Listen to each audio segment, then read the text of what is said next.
Hi, I'm Commander Burr. And I'm Commander Rainey. And you're listening to the Loose Screws podcast. Good heavens, they're American. How frightful. Ew. Ooh.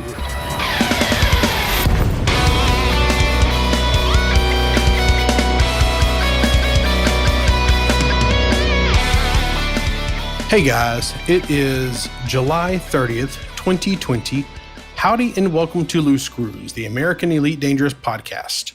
I am your host, Ty Worsham, also known as Commander Tierville. With me this evening is our resident audio engineer, Commander J.N. Trax. How's it going this evening, sir? What is that accent you're doing, man? I am thicker than usual. I have jacked up our last 2 or 3 intros, so I wrote it down this time so I don't jack it up. I am not going to let this one get away unjacked.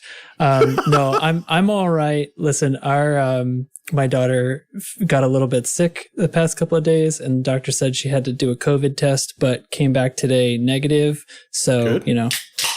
We're good to go. Good deal. I was going to ask you about that, but I want to ask you offline about that. So it's all right. It's all right. We're all fine here, and she's feeling much better, and it was nothing anyway. So, yeah. Also with us is our community manager, Commander Chig. How are you doing this evening, sir? I am doing fine and dandy. How are you? I'm looking out the corner of my eye for some dog pooping gif. I'll leave the poop out of it. I was trying to get my daughter's attention so she could grab me some chips so I could be crunching them into the microphone, but she's ignoring me.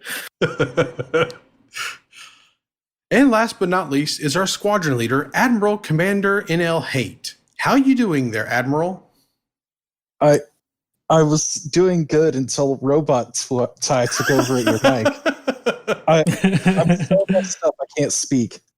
See, this is why I don't do this shit scripted, because it doesn't sound right, and I can't do it. It just doesn't sound right. I rewatched the first episode today, and it was clearly scripted. And it was. Scripted Ty and unscripted Ty are very different people. So that first episode, like the first 15 minutes, I recorded by myself, and then meshed it in with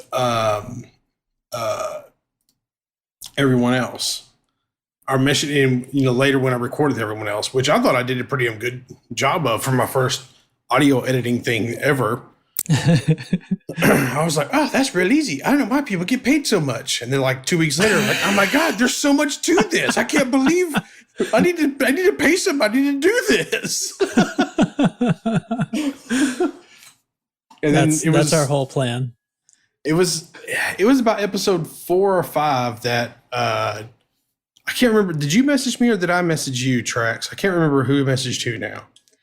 I sent you guys an email. I think I found you when you had 3 released, and it took me a week or 2 to decide to send you guys a note, say hey. Yeah. Anyway, but yeah, it was. That's how everything started. So that's how. Anyway, we'll cover all that in the 1 year anniversary. We'll talk about that here in a minute. Mm-hmm. So,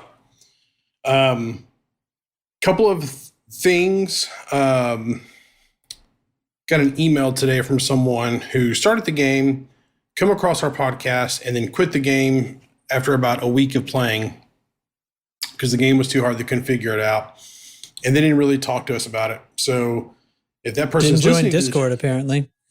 Yeah, they didn't join Discord. So you should always join Discord because they didn't ask us anything. So if that person is listening, or if anyone else has started just playing the game and come across this show, please, by all means, don't quit playing.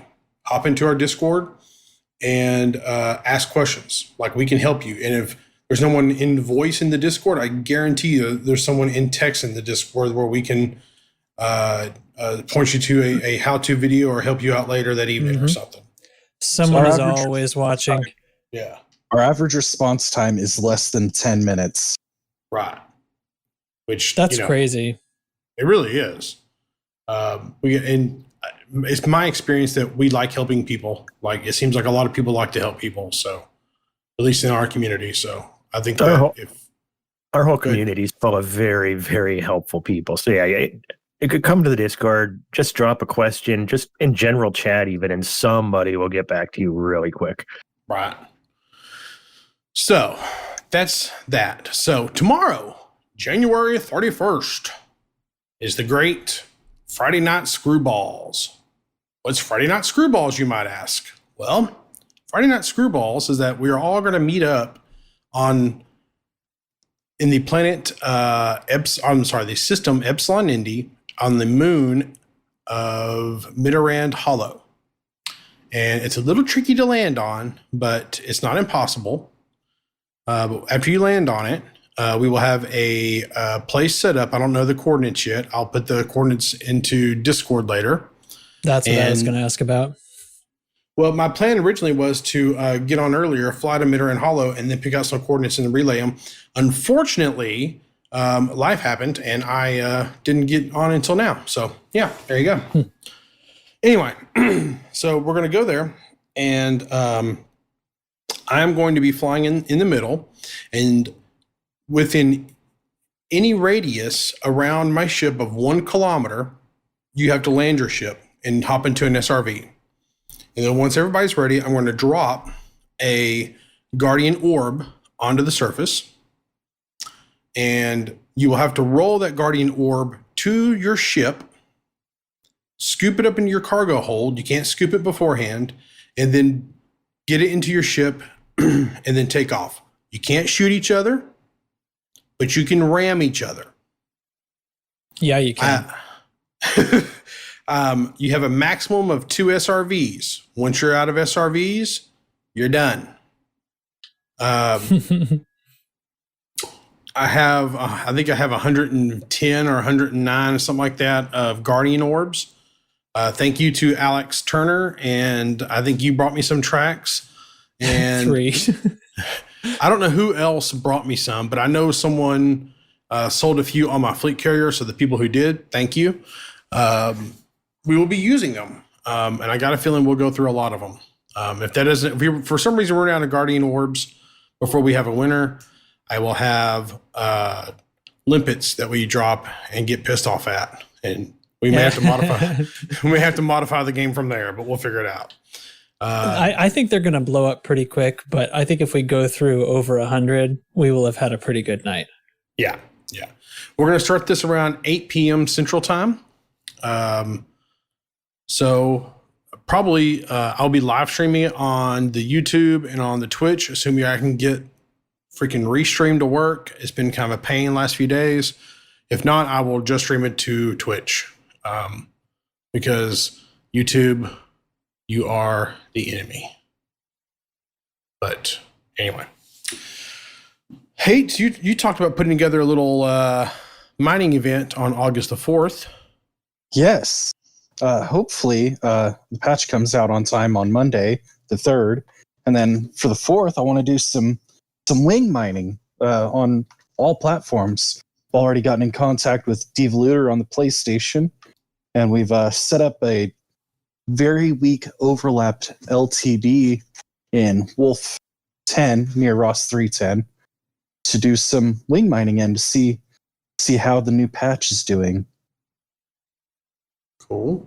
Well, when you first listed that and it said 8-4 mining event, I thought that we were going mining for 8 hours, and I'm like, oh my god, that's crazy. Okay, that's the same thing I thought. Like when Hate messaged it in Discord, my first thought was 8 to 4. I'm going to have to be working. I'm not going to be available. Like any time zone in America, I'm going to be working during those hours. So like, I don't know. So I messaged that, and like 3 seconds later, oh, he means August 4th. Damn it. Shit. So, the big thing there for me is that we have some new people in the squadron who basically have just started and are trying to get a feel for everything. This is a good time to flesh out your mining ships and figure out what you might be doing right, what you might be doing wrong. And because we're all basically going to be on the same page anyway, because it's going to be patch day or the day after patch day, and we're all going to be figuring out how the hell to mine, because it's all going to be a little bit different that day because they're changing stuff again. Let's hope we still have the Void Opal hotspot when we get to Wednesday, by the way. So Yeah. Right on. Right. So the next thing on our list here is on August 27th. Well, okay. August 23rd is the 1 year anniversary of Loose Screws. August 27th is when we're doing a live stream. We got Kai's going to be showing up. Dravenos is going to be showing up. Derek from the band Delaney is going to be here. He did the guitar to our intro that Trax put together. Co-host with me on our other podcast. Yep. You beat me to the punch there. He co-hosts with Trax on Tone Control. That's Trax's podcast. So he's going to be here. We're going to have a good time. We're basically just going to talk about Loose Screws.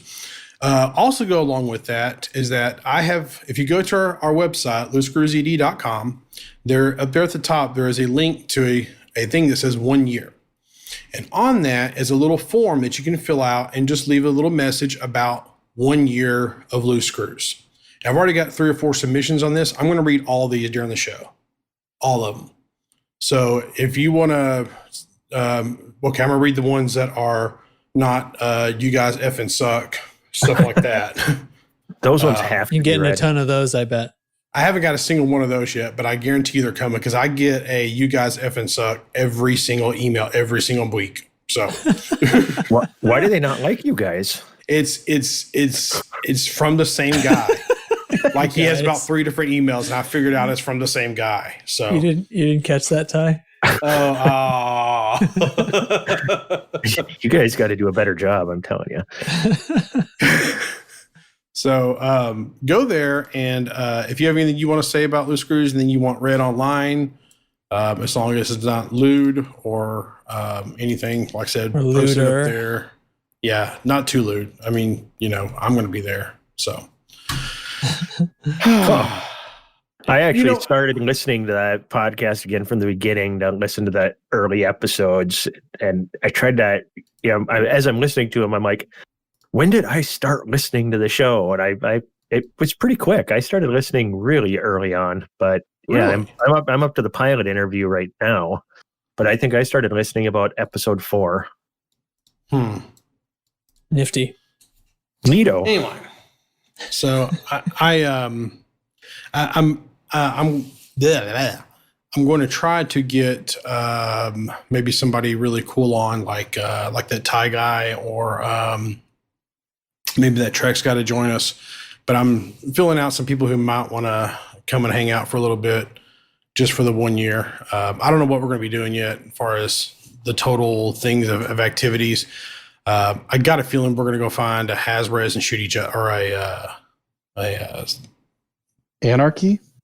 Anarchy system and shoot each other. But Battle? I don't know. Sweet. Battle. Gonna build a ship for that plane. I think I might be losing my voice, which is really bad because I'm doing a podcast. So anyway, hey, do the squadron update while I drown myself. Oh boy, I'm critically underprepared for this part of the segment. No, I'm playing. Vamp. We have moved a lot without doing any expansions this week. We've gained 20% of influence in the Gubakayam system. Pardon me getting to that so slowly and then stumbling through the pronunciation of that word. Robot's eyes still got me messed up.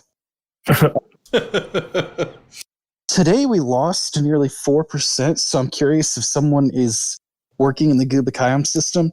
And if they are, because this worked last week, I really want to talk to you about it. But we're doing some background simulation stuff, trying to get some systems full so we can start a invasion war that I'm super excited to get the loose screws into combat again.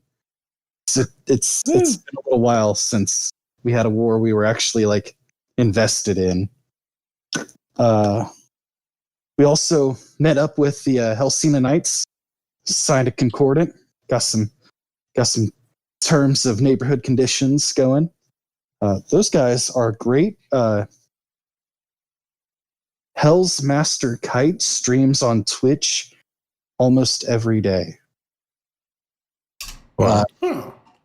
As a ad hoc tutorial service in trading and general elite stuff. If anybody's Got interested in that. Sounds good.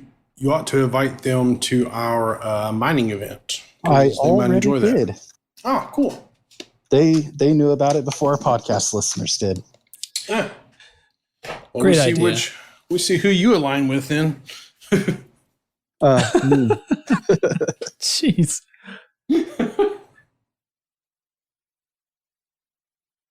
What else, hey?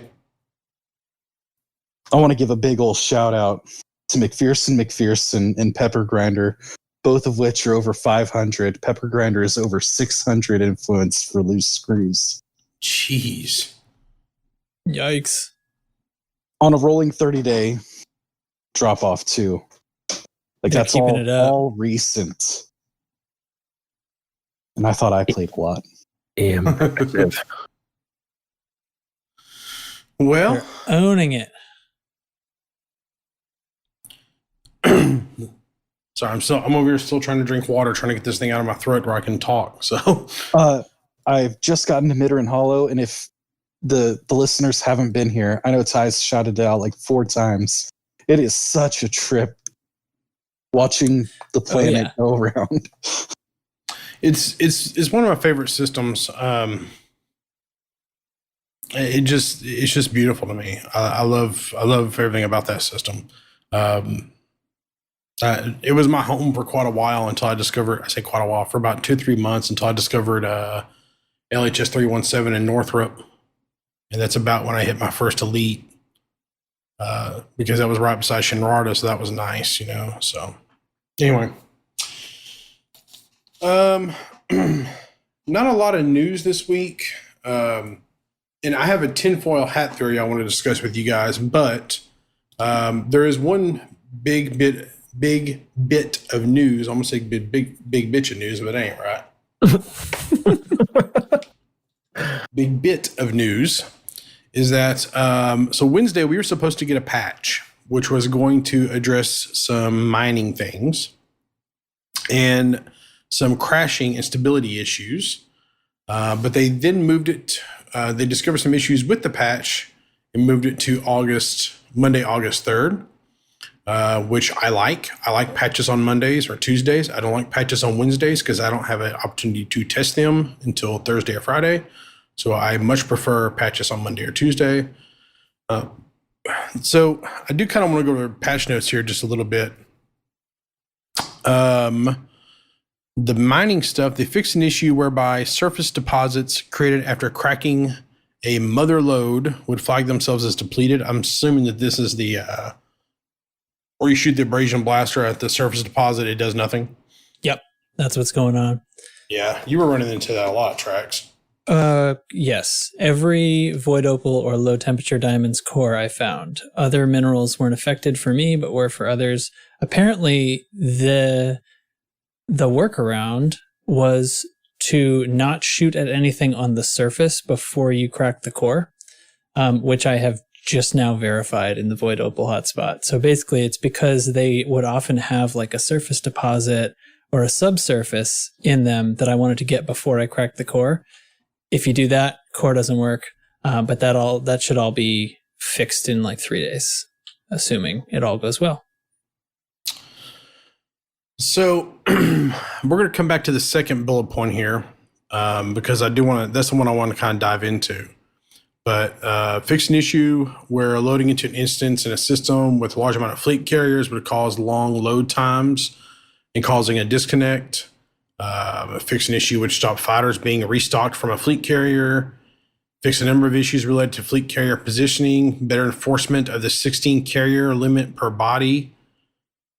Preventing departing fleet carriers from taking up one of the 16 slots from the body they've just left. Further work to ensure fleet carriers are positioned away from nearby body sites such as other fleet carriers. So to me, all that means is that we're going to stop having crashes around systems, getting the orange Sidewinder bug around systems with fleet carriers. That's what that means to me. Sounds good. I'm in favor of it.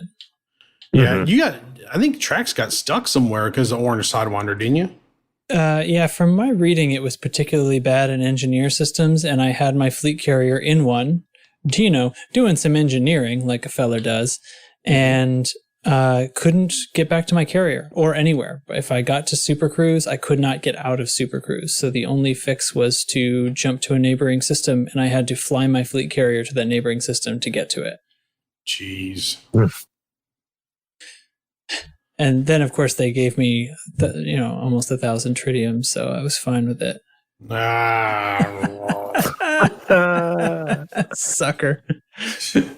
Fell into that one. So, just for reference, FDev, my tritium hold right now is sitting at like 200 and some odd. So, if you want to top me off and help a brother out, I'd appreciate it. What's in your cargo? What's in your cargo, anyway. rich boy? We don't need to worry about that. Look. Times are Hey, look hard. over there. If I fill up my depot, I'm going to be below 10,000 tritium. So,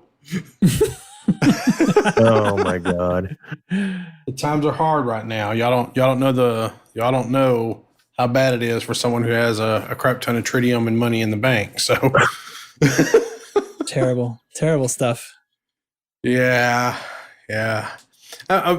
I realize that I was probably bitching about stuff just to bitch about it. That being said, however, I still don't like the way it was handled.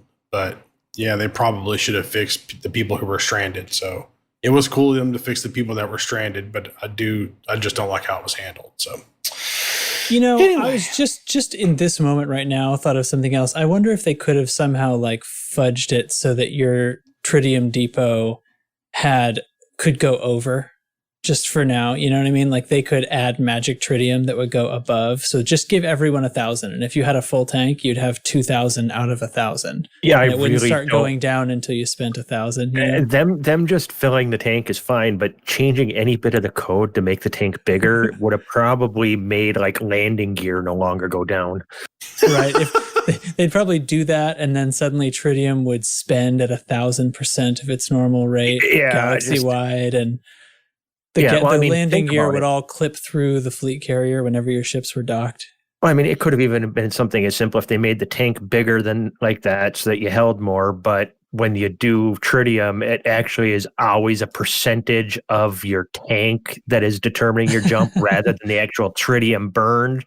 So that all, and everybody would have a different jump range. I could just see that going so bad. Yeah, I know, right? Yeah. I don't know if you guys have done the math on that, but the magic number on that is 256. If you keep your tritium hold at 256, you're maximizing your jump range. So. Oh, because of the weight. Yep. Sure. Yeah. I don't know why. I mean, assuming that our tritium formula is accurate, which it seems to be accurate. Mm-hmm. Yeah, you are like never. Which I did not follow my own advice when I filled up my tritium hold last week. Looking at you, Frontier. No, wait. Let me just say, you're saying if your fuel tank is at 256, you're going to get the max jump range. That makes your fleet carrier light enough that you can spend 200.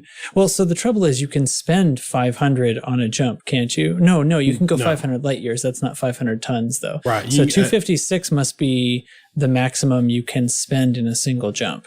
So if they capped off your tank right now, it would hurt your efficiency. So we'd get an episode of you complaining about that. Is that what I'm hearing? Okay, to be clear, the efficiency difference there is actually like 12 tons of tritium. So it's not a lot. So yeah, if it's you're going to problem, but not a big deal. So we asked the question again. You're going to be complaining about it, right? If we're gonna, fuck y'all. Hey man, move on to the next topic or stay here. It's up to you. It's your show, man. I'm just saying, if you're gonna min-max your tritium usage, never fill up above 256. So okay. Yeah. Anyway, all right. So here's the thing in the patch notes I want to talk about, and the way they worded this I think is interesting because everybody's thinking that this is going to be the patch that's going to fix the tritium mining issue. So the way this is worded is interesting to me. Fixed issues related to diminishing returns for commodities and overlapping hotspots. Now, they're not telling us specifically what they did, but they fixed issues. Yes. Hit me. Now, talk to me. They also, like, in the forum thread later clarified directly, like, yes, we are talking about the tritium being found nowhere and other mining stuff not being correct. Like, they're specifically talking about this issue. They do mean this. I know that's worded weird. I'm just like taking them at their word then that yes, they do mean what we think they mean. Even though it doesn't read that way. Right. But it's also like it probably stems from we also don't understand what the issue was to begin with. Yeah, it's a weird thing too, because I went out mining a little bit, and like I didn't have any trouble finding painite. I spent about an hour and I found about 200 tons of painite, which that's a pretty good return. Now I was surface mining. I will say that I was in a single non-overlapping hotspot,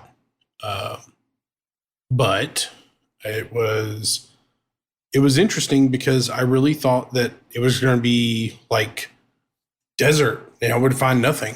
But I do feel like that painite was just fine. I did a little bit of void mining in a single hotspot.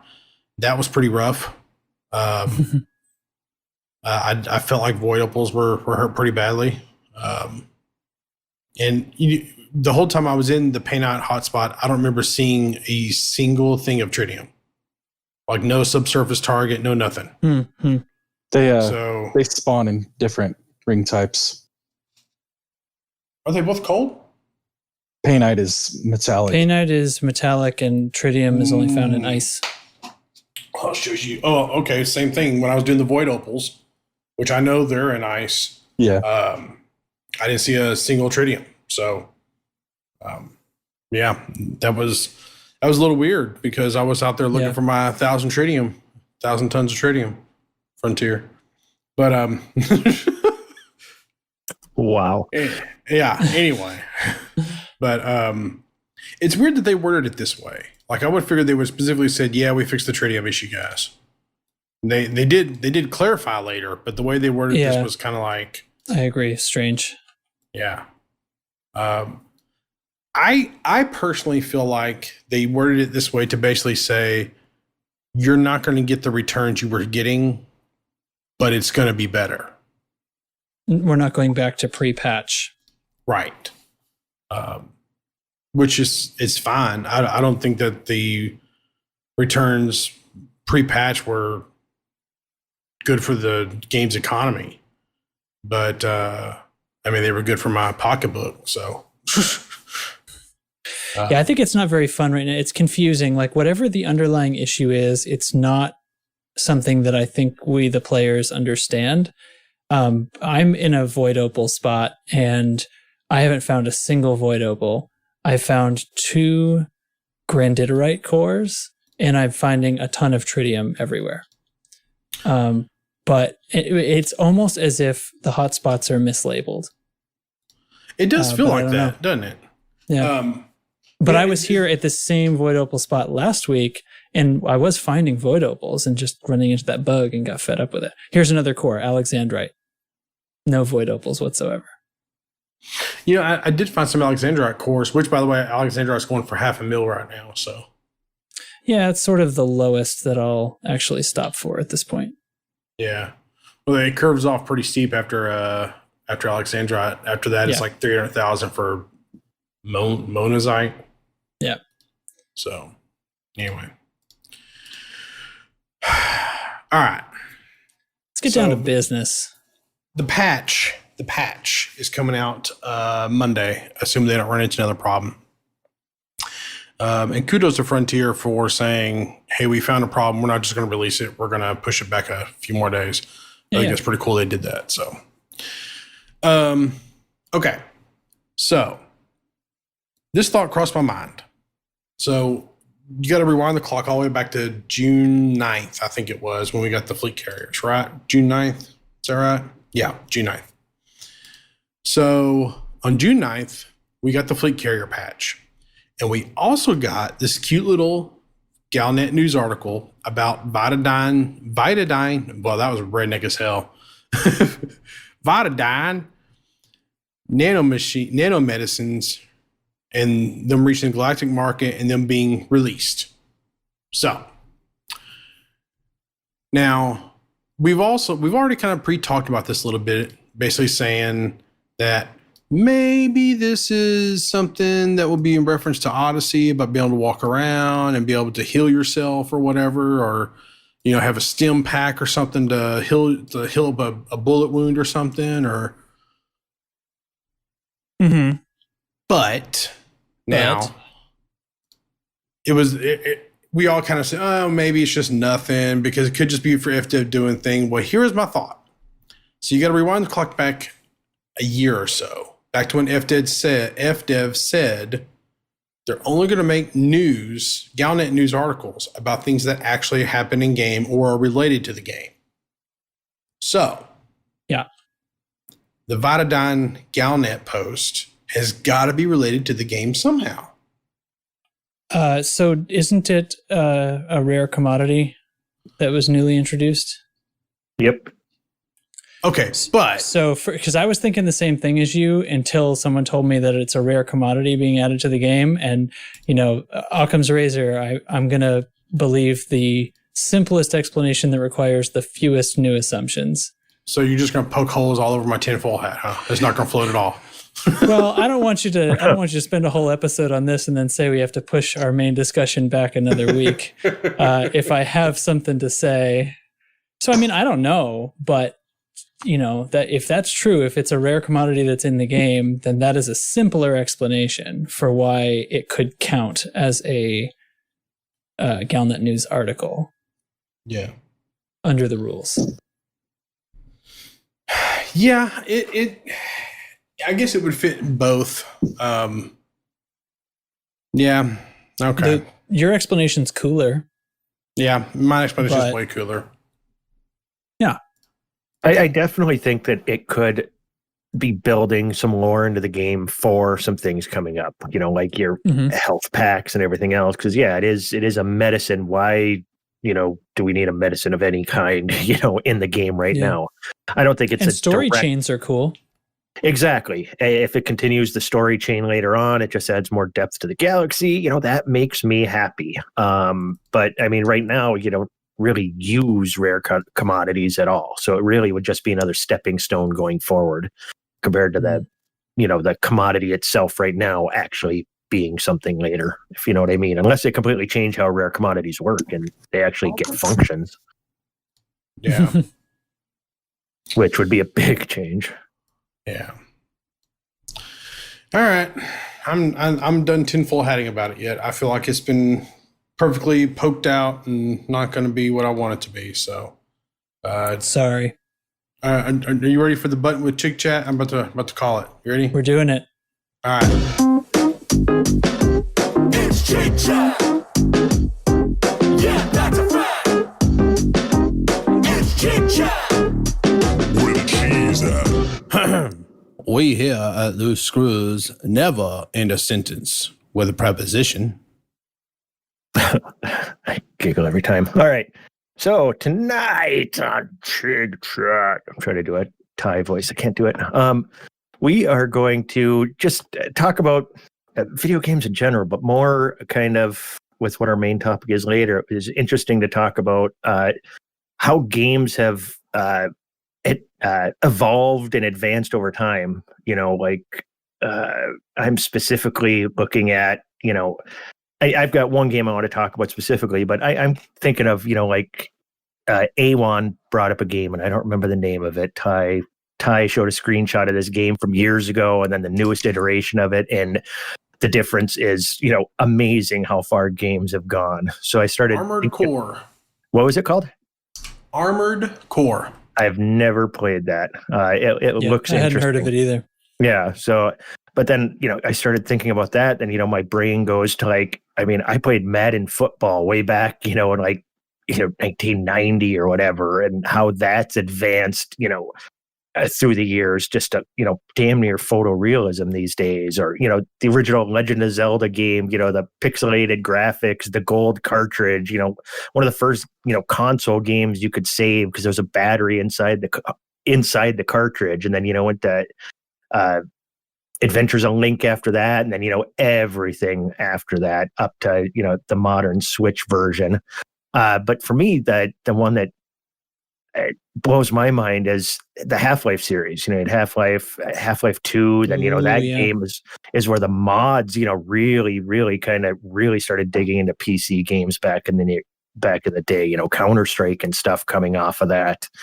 And then you move forward and, they don't do anything with it for years. And then they would come out and it is absolutely can only be played with the brand newest tech. And it's only VR now, with Half-Life Alyx, and the graphics and the gameplay. And that game proves to me that you can do a first-person shooter pretty damn well in VR. I know people talk about how it was built from the ground up, blah, blah, blah. But, it's just neat. If you go back and look, you can just YouTube the videos of the early Half-Life games and how when we played those back then, it was mind-blowing. It's like, oh my God, look at these graphics. And now you look at them and all you do is chuckle, because now you can actually be inside the game and the textures, and it's mind-boggling. And I just want, I want to hear from you guys, and I want to hear from people, in the Discord on Chig Chat, games that you've watched evolve over time, and you still play, however many years ago it was. And, I can hear about, like this Armored Core game that I never heard of, and, I'm going to check out now, and things like that. And, hardware requirements moving up, and just everything that goes along with that. Just, God, Right. We're nerds, and talking about a game, other than this sometimes is a lot of fun, especially, we're waiting until, at least another 6 months probably until we get Odyssey. So we're going to have to fill our time with some good jibber jabber, and probably playing a little bit of other games here and there. So what game do you have in mind, Ty? Sorry, my mic was on mute. All right, so I had to think about this the other day when you mentioned, or whenever we were talking about it in chat, because there's a couple of titles that come to my brain right off. The Elder Scrolls series. You got to think about how that game was back then till now. And then you look at a game like Warcraft. Now, I'm not talking about World of Warcraft. I'm talking about Warcraft, like top-down strategy game Warcraft, where it started off as pixel graphics, and then Warcraft 3, they moved to 3D graphics, and then World of Warcraft. That game has really evolved over the years, and Blizzard doesn't get the credit it deserves, because that game is beautiful. Because people look at the game and they think, oh, that game's ugly as shit. Well, every single patch, they update the graphics engine, or every single expansion, they update the graphics engine with new and improved things. And don't get me wrong, it's an old game, and it needs a facelift, but the things that they keep doing with older software like that is really amazing. And another one that came to my mind was the Call of Duty series, which people think like, well, that game hasn't really evolved a whole lot over the last 10 to 15 years. Yeah, but go back to the original developers of Call of Duty were with another company, and they made a little game called Medal of Honor, Allied Assault, and all that. And you go back and look at that shit and compare it to now, and it looks like ass back then. And I don't remember it looking that bad. I just don't. Well, see, Warcraft. I want to touch on Warcraft for a minute, because that's a very interesting one, because that actually kind of jumped, went from an RTS to a MMORPG. It didn't just advance and get better graphics. It did, through the first Warcraft and Warcraft 2, which was amazing. Warcraft 3, where I was like, not as good. And then all of a sudden you had World of Warcraft, and World of Warcraft, you mentioned one of the earlier episodes of this podcast, almost a year ago, how you feel that game, kind of saved PC gaming. And I agree with that sentiment quite a bit, because at the time you had EverQuest, that was out, that one, you needed a high-end machine to do back then. But World of Warcraft came out with like lower specs. So even somebody with a little bit older computer could still play the game adequately. And they really, really helped PC gaming, I think, because it made it so that, we have games today like Elite Dangerous that, can practically run on a potato. Yeah, you guys talk run on a potato, but there's been a few people moving this week and last week to PC from console gaming, and their PC is better than a potato, and a couple of them were struggling to run it. So hold your tongue a little bit. Yeah, but their console was like a French fry if the PC's a potato. Oh my God. Yeah, I've made this argument before, but and people have talked to me about it. They're like, I don't want to give Blizzard that much credit. They didn't say PC gaming. Yeah, they did. Because back then, the Xbox 360 was king, and very few developers were developing for the PC. And Final Fantasy 11 had come out, and they were going to release on the PC and on the Xbox. Final Fantasy 14 come out a few years later, and I know it had an abysmal launch, but they were going to dual launch. Everybody was thinking that PC gaming is going to fall by the wayside.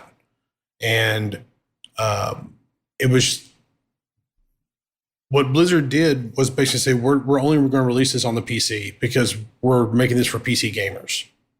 That's what we're doing. If you want to play this game, come over to PC. I was working at Best Buy at the time. I have no idea how many people rolled through and said, I want to play Warcraft. And so they bought a computer to play World of Warcraft. That's what they did.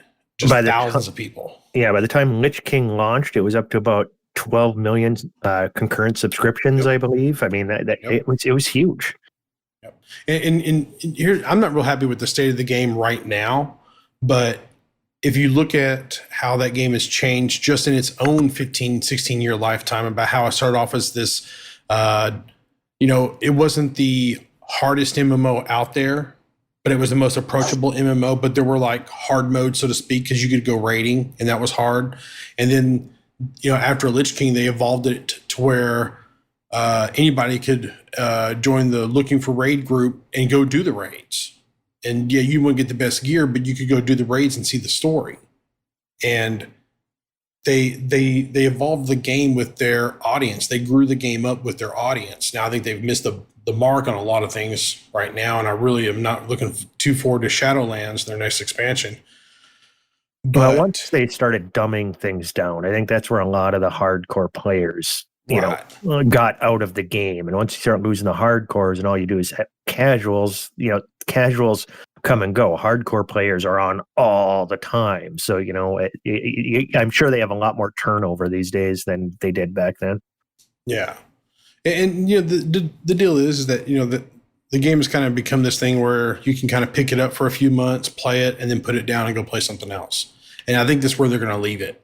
I don't think they're going to do the things you have to grind out for years and months and stuff like that anymore. I think they want it to be a more casual game, and I think they've really hit their for better or for worse. I think they've hit the middle mark there. And I think Blizzard is happy with that, and I think that players are happy with that. I think they need to fix a lot of things in that game, but from a casual player's point of view, I think they hit the mark really well. And I don't think another MMO out there has hit that mark as well, because I don't know of any other MMOs that have been able to survive 15 years besides the original EverQuest and EverQuest 2. But their player base is significantly smaller, so I don't know if that's even should really be considered. But and Final Fantasy 14 is a great game. I've played that game a little bit. I think it's a great game, but it's not my style of game. I prefer more Western looking graphics, and I think that Blizzard has really evolved that game from what it was to what it is, and has done a great job with that. Another one I was going to mention is the Witcher series. So The Witcher 1 ran on the Neverwinter Nights engine. Oh, really? I didn't even know that. Yeah, it ran on a heavily modified Neverwinter Nights engine. And Witcher 2, I believe, ran on a very much more modified Neverwinter Nights 2 engine. And then 3 was their own, what'd they call it? Red Project, CD Red, something like that. Engine. It might just be called. It basically runs on the same engine that Cyberpunk's running on. But the Cyberpunk engine is going to be ridiculously modified for Cyberpunk. So, anyway. What do you got, Rex? Yeah, I'm done. It's funny. When you first were talking, I feel like I had something in mind. And now that I've listened to this discussion for a minute, I'm forgetting. I mean, for one thing, like Elite itself counts as this, right? Oh yeah, absolutely.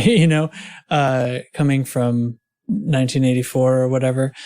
But God, I want to try to remember what thing I was thinking of. I mean, some of these they end up kind of being, well, Ty mentioned Elder Scrolls. And I mean, that kind of helps create a genre of games as it figures out what that genre is going to be, and if you kind of look back to the history of what Elder Scrolls was and what it came from, like way back at like Daggerfall and stuff. And even the analysis of like what seems to get lost as games get more modernized. There are aspects of the depth and breadth of those games that has actually shrunk. And I mean, people think like Oblivion was humongous and Skyrim is even bigger, but like as far as like square footage that your character can run around in, the earlier games were way, way, way bigger. Wasn't it Daggerfall that had like 160,000 square kilometers or something like that you could play in? I don't know the number, but it was massive. It was insane. Yeah. I mean, tens of times bigger, multiples of, and so that's interesting, like from a game perspective, right? And then there are other things that kind of simplify. And I think that both impacts and is, it both shapes and is shaped by our perception as we play games. And what comes to mind is, like now that I've played tons of modern 3D games, like if you go back and play Zelda Ocarina of Time, the dungeons are massively simple in a sense, like in their shape. And it's sort of like that's all we were prepared for as far as 3D games were concerned at the time, because they were sort of new and we hadn't really kids hadn't grown up with that yet. And our brains hadn't been shaped by it yet. And so like we had sort of a simpler understanding of being able to visualize ourselves in a 3D environment like that. And I don't know. I think that ends up being somewhat important to, I'm losing my train of thought again, but anyway, that's a thing, right? Like at the time, it seemed insane. And now I go back and I'm like, it's almost like hard to see. It's so pixelated. It's so low resolution. It's like hard for me to interpret it. At the time, I thought it was crystal clear, but the maps were confusing. And now it's like, oh my God, all these dungeons are like 6 square rooms. Mm-hmm. How could this be confusing to me? It's such a turn. And then other things we get much more complex about, and other things we get simpler about. So kind of interesting. Those are my thoughts. It's not exactly your question, but no, it's interesting though. It's another perspective on it. I mean, that makes me think of another game before I let Hate give his thoughts. The Grand Theft Auto series. Do you remember the first version of that on the PlayStation? I actually searched for that to see what year it came out right before we got to it. Oh God, am I stealing your game? You can just talk if you want. No, it's okay. It's okay. Because that original, it was ridiculous. You were looking straight down from above, and you were driving on the streets and basically mugging and carjacking. And I think there was one where you had to park a bus in front of a place and blow it up, so you were even a terrorist at one point. God. The original version of that game was crazy and nothing like the game that you see today. But what do you have, Hate?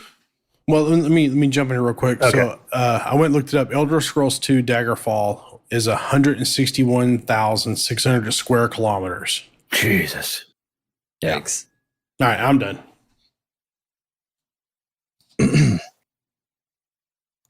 Mr. Hate.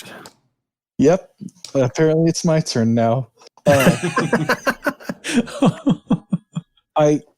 The reason I looked up when Grand Theft Auto 1 had come out was because I had thought that it was the wrong year. That game came out in 1997. Mm-hmm. I didn't look up any other games that came out in 97, but it had a lot of AAA titles that have other subsequent titles, like we're up to Grand Theft Auto 5. We have other games that are up to like Final Fantasy 30 or whatever now. And Yep. a lot Sorry, of these, Final Fantasy 32. I was trying to be facetious, and I'm not sure if you're coming at me like that or not. But Oh no, I Yeah. understand. No, aren't they only up to like 15? But the point is, like, a bunch of them have sequels. It makes no Yeah. sense to me. Final Fantasy Yeah. 12 2 or whatever. Honestly, the name is Final Fantasy. How there was ever a sequel, I don't know. But carry on. Yep. I can tell you that story, but go ahead. and I'm just We'll caught come up back with to it. the growth of games, and like Minecraft is looking like they're going to start doing snapshots again, even though they just had one of the largest updates they've had since the flattening. What was the flattening? I don't know Minecraft at all. Unification of code base, and changing the item IDs numbers from a pretty haphazard and sloppy system into a like straight numerical version, and an editing of some of the rules so that they were clearer and easier to modify. And also opened up several of the files so that modders could actually modify the game easier. Okay, do you play a lot of Minecraft, or have you over the course of the game? Yeah. Oh yeah. Okay. Yeah. Far more than I've played Elite. Really? Wow. Yeah, my daughter So- used to play a lot. I could never get into it. So real quick, Minecraft's square kilometers is 4,096,000,000 square kilometers. Do you think that's enough? No. You know what? Elite More. Dangerous has 400 billion systems. Okay. It would be 100 interesting to million know. light years. It'd be interesting to know what the square kilometers is of all of the mapped landable moons, because I bet it's more than that. But anyway, I'm done now.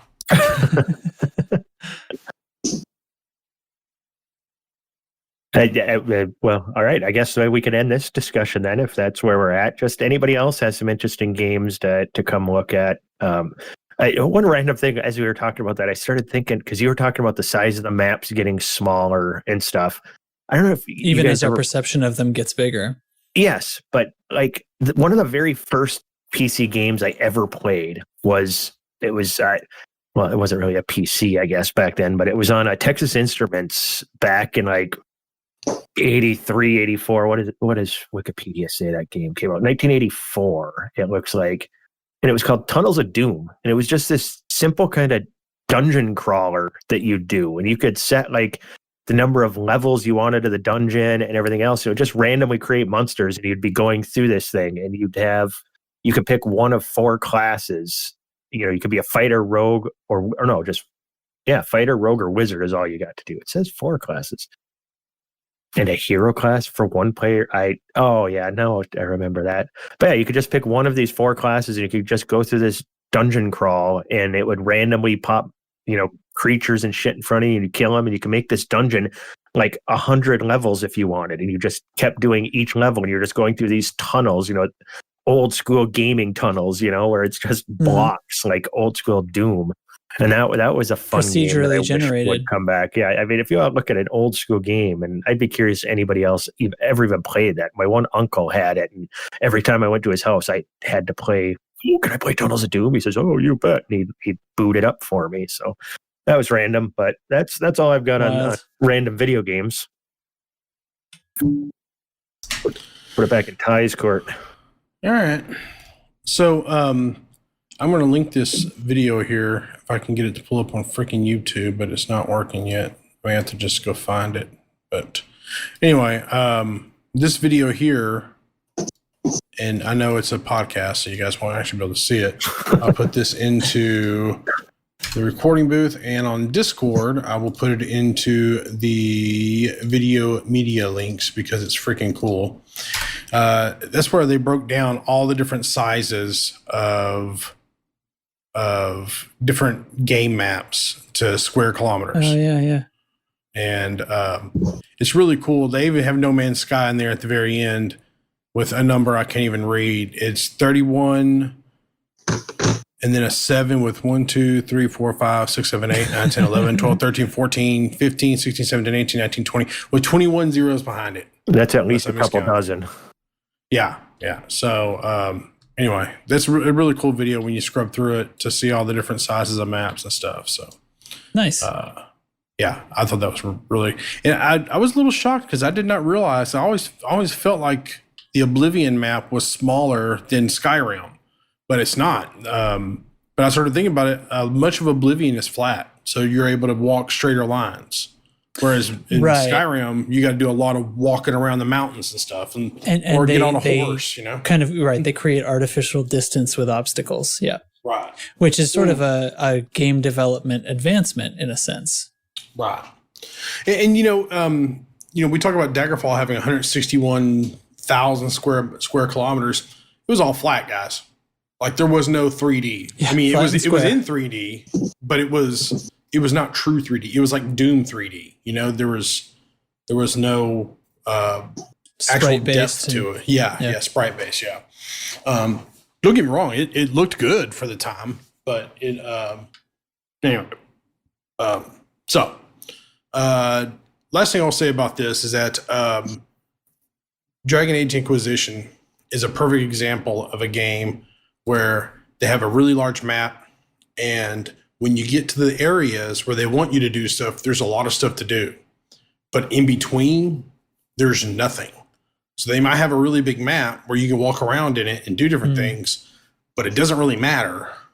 It's large for the sake of largeness. Right. They have once you get to the little quest hubs, there's a bunch of shit to do there, but there's nothing in between. And it really feels like they could have spread that out a little bit. That's my biggest critique about Dragon Age Inquisition. So, all right. So, the thing I want to go over this week, we've had a couple of different requests about hardware. So people move into PC too. Not that they have been asking, but just like they're getting into this world right from console where everything's kind of decided for you. And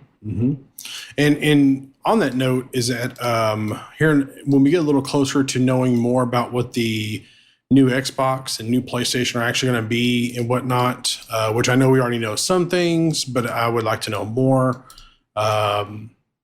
Would you like to know more? I would. Oh my God. Perfect Starship Troopers reference. Flawless execution. I just rewatched that movie the other day. I did too, man. Timeless. Anyway, the damn it. Let me lose my train of thought. All I can think about is, would you like to know more? Computers. Yes, I would. Computers. Yeah, No, computer actually, you were stuff, mentioning the new consoles. Anyway, so the new consoles, I'd like to actually do a whole console episode one day because we have a console people right now who are listening to this episode who are probably like, all right, we're going to talk about PC shit. I'm done. Well, we're going to have a whole console episode where we talk about, because Sony is releasing a list of TVs that are recommended for the PlayStation 5. And I think it'd be cool to go. It sounds goofy, but there's some differences that they're pointing out, which could be interesting to actually kind of discuss. So. But the new consoles the new consoles, they're just really PCs. I mean, they're just even the last generation, wasn't it basically the same components just running with a specialized OS? Specialized OS, but some proprietary hardware in those too. That you couldn't exactly just pull out those components. Oh no, I don't think they were. They're not formatted the same, but it's not like they were running on x64 CPUs, right? Right. Yeah. Right. Not the same ones we can buy off the shelf, but it's not like PlayStation 3 that was that tri-cell whatever CPU that was totally different instruction set and everything else. It was completely bonkers and obviously didn't really work like they wanted it to. Yeah. And consoles are finally getting solid state drives too, so load times will be way down. Oh my god, they don't have solid state drives. No, They do not. Current gen do You gotta not. be kidding me. I gotta. And here's the thing: you can actually replace your PlayStation with a solid state drive. They sell a solid state drive for it. You actually had to get a performance hit out of it, though. Figure that one out. What? Yeah, you get a performance hit out of it. It has got something to do with the way that it caches the data. Like it doesn't understand that there's a solid state drive in there. Okay. Before I get an email where someone corrects me, I might have that reasoning wrong, but I know there's a reason why. Like even go into a solid state drive, you don't get a performance increase out of it. It could be. No, trim related wouldn't be a performance thing. Okay. Yeah, I had never heard that one. Huh. I know during the 360 era, because I am an Xbox pleb, in order to store games internally, and you still had to use the CD for the CD key, if you wanted to store games internally and your hard drive wasn't big enough, the USB outlets would allow you to use an external hard drive, but they would not push enough power to spin a disk. So you had to use an external solid state drive plugged in through a USB port. Yeah, but old USB, that was probably even before USB 2.0, wasn't it? And They were equipped with USB 2.0s. it was Was it too. really? Man. Yep. Wow. Well, that's good. Otherwise, it would be slower than reading it off of a DVD drive. Pretty much. The problem with Xbox is, and I actually still have the disc for Borderlands. The male part that would hold the disc would break the layers off of the disc. This doesn't seem right. I will It seems wrong. look for it and take a picture and put it in Discord for you. I'm not saying I don't believe you. What if you I'm spit on it saying before you put that it on sounds there? like an error. Yeah, If you probably. spit on it. All right, so we're going to be talking about computer hardware. Like what is a computer, Ty? Oh God, we're not going there. So what right. specifically? What questions have people asked you? Man, I've everything from like, is this processor good? Is that processor good? To what's a good video card? What's a good headset? Oh, man. Like name the component. And I've been asked that at some point, whether Discord or in through email. And So unfortunately, the cause of that question and the answer to that question are both. It's a lot more complicated than that. right. Do you have a minute? So typically what I do is that I make a recommendation. Like I've actually had a few people message me and say, hey, can you tell me a good laptop to get? And Sure. number one, I will do what? A desktop. It's a good laptop. Well, they'll actually ask me like what laptop to get. Like, because they would prefer to have a laptop over a desktop because of the portability of it. So number one, techspot.com just did a review where they took like hardware of a desktop laptop and compared them. And any website that tells you, and I've been saying this for years, any website that tells you that you get just as good performance out of a laptop as you do out of a desktop, they are full of shit. You can full of never shit. dissipate heat good enough in a laptop for it to run as good as a desktop. That's problem number one. However, I will also say they've gotten a lot better on that. But the heat is the number one issue, and number two is the power. And we're going to talk about power in just a minute. So, but I'm gonna the parts I recommend. A lot of people argue with me left and right. These are the parts that I recommend for basically a high-end build. When someone says, hey, what would be a good process for something to me? The first thing I ask them is, what's your budget? Because Yep. you got to have an idea what you're going to spend. There's certain parts that you don't want to skimp on. You can go a little cheaper on the memory. You can go for a little bit less on the video card. You can go a little bit less on the hard drive storage. But there's certain parts you do not want to skimp on because it will hurt you in the long run. And Like the motherboard. Right. Power supply. So speaking of motherboard, we're going to start with the motherboard. So the motherboard I recommend right now is the same motherboard I recommended 6 months ago. That's the Asus ROG Maximus Hero. It's just a badass board. I actually have a Gigabyte board in my computer right now. The only reason why I have the Gigabyte board in my computer right now is because Gigabyte makes competitive parts with Asus. They work just as well, they last just as long, and I caught a sale. So, yeah, that's the deal there. Anyway, so that's the part I recommend. I think it's a damn good part. The matching up Gigabyte board, I think it's the Auroras series, is just as good as the Asus. You're kind of comparing apples to apples, to be honest with you. But yeah, the board I recommend is not necessarily, hey, get this specific board. It's get this board that will, number one, is going to fit your case, which we'll talk about that in a sec. But number two is going to have the features you want. If you're looking for VR, you don't want to buy a board that's not going to have enough USB ports. You want to buy a board that's not going to have good USB controllers. You don't know what those are. Although the GPUs typically have USB 3 on them now, specifically with intent for VR headsets. You're right, they do. Which I believe the Rift S actually comes with a little converter now. Oh, really? Mine didn't. But see, mine didn't either. But I've been told that they do. So I don't know. Huh? Okay. Mine did. Did yours? See, I think you told me that it did. So that means it converts to USB-C? Yeah. I see. It takes that. Okay. Yeah. It takes that, what is it, display-port and converts to USB-C? Oh, the display port. No, USB to USB-C. Sorry, I said that wrong. USB-A to USB-C. Yeah, okay. Right. No, wait. I think we're talking about the wrong thing. I think that it converts. You get that proprietary micro display port adapter. So Micro display port. There's like a specialty display port. Oh, huh. Okay, that's something different I haven't seen on the Rift S. Let me just look up the damn Rift S real quick so I can see what. So I can tell you right off the top of my head, mine was bought at launch. It has there's a Y cable. Basically, there's one cable and then it splits at the end to a USB 3 using a USB-A connector and a standard size display port. So that's okay. That's exactly mine. Okay. So mine's the same way. Mine has the standard size display port and a USB 3. And the USB 3 is basically used for power and data.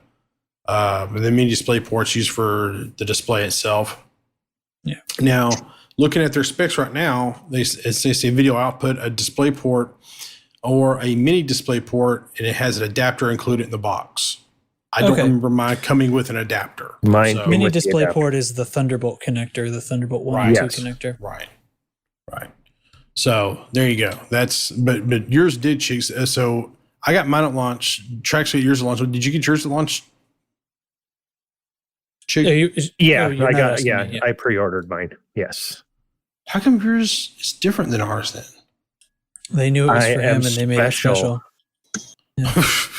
Well, anyway, how maybe it's in the damn box and I just didn't notice it. Shit. It's definitely not. All right. On mine anyway.